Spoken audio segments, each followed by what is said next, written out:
I'm Yvonne Fine. I'm a writer, I'm 63 and I'm Jewish. Now, to look at me, you'd probably say I was the picture of health. Well, that picture would be sadly out of focus because in my time, I've been treated for breast cancer, skin cancer, a dodgy heart, tremoring hands, an arthritic toe, and bipolar. My teeth are shit too. Now, I know what you're thinking. What a show-off. Bipolar's my favourite. You're either up or you're down. Arctic, Antarctic. And there's no nice warm middle ground. The middle ground is where the rest of the world lives. Some people, when they're really manic, think they can fly, which has always been a delusion with a pretty short-lived lifespan. Others max out their credit cards because they think they're millionaires, which is another delusion that can take you only so far. So, when you're up, you're thinking, or when I'm up, I'm thinking that maybe I'm doing Bob Dylan duets, or maybe I'm helping Albert Einstein with relativity, or maybe I'm even giving Shylock a few tips about interest rates. Never mind, they're all nice Jewish boys you could take home to meet your mother. Well, maybe not Shylock. And when you're down, you're really down. So I think it would be insensitive of me to do jokes about suicide. So instead, why don't we have that chat about suicidal ideation? Suicidal ideation is when you think of all the different ways to top yourself. There's the abyss, there's the big sleep, there's SBS News. And as I said, when you're down, you're really down and you never really know what you might do to yourself. So I've taken a few precautions. You know the Eureka Tower? It's 292 metres tall, 301 if you count the spire. Well, I have deleted that fucker from my Google Maps because the temptation's just too great. Then I bought myself a really cute little Volkswagen, but after a while I got rid of the exhaust and the roof for obvious reasons, and I can't drive it anymore, but hey, safety first.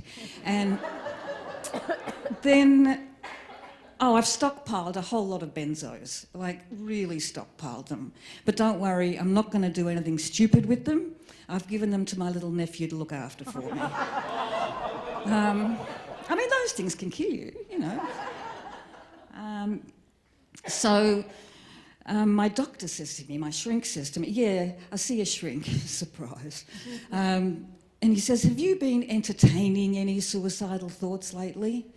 Sure, me and my suicidal thoughts went out for dinner and then we went to see Wonder Woman, but I got so bored with watching that little Barbie doll just prance around with her shield that I tried to hold my breath till I passed out. Now, is that entertaining suicidal thoughts for you? So don't let them ever tell you that therapy trumps medication, because it's bullshit. Drugs rule, okay? So I'm on lithium to keep me stable. I'm on thyroxine, because lithium attacks your thyroid gland. I'm on Celpraz because lithium and thyroxine give me heartburn. I'm on lamotrigine, so the lithium won't make me too depressed. And then I take Lamictal to kick up the lamotrigine, so I should be a lot fucking happier than I am.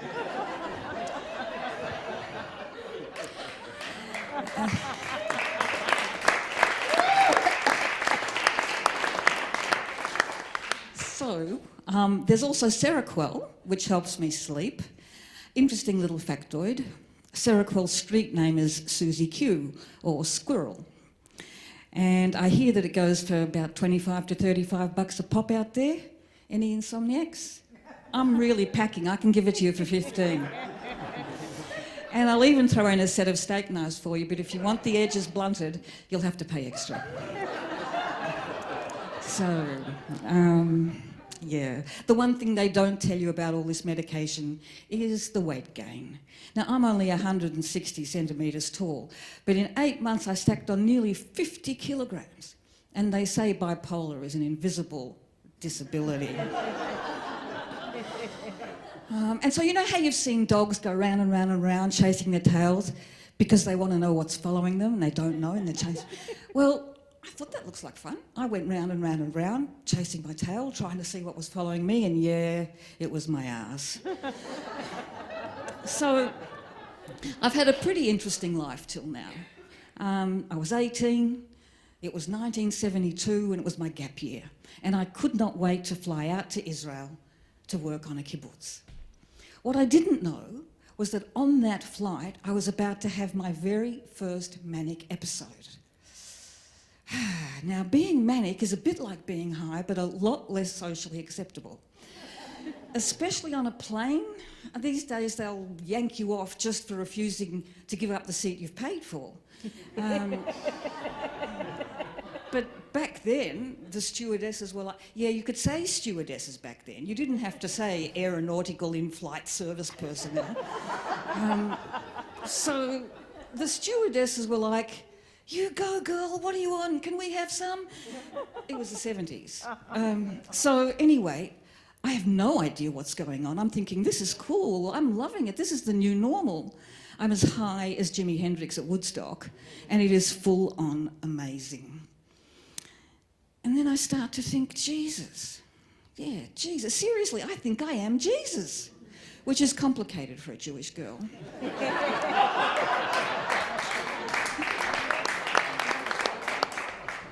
So I think maybe I should take communion.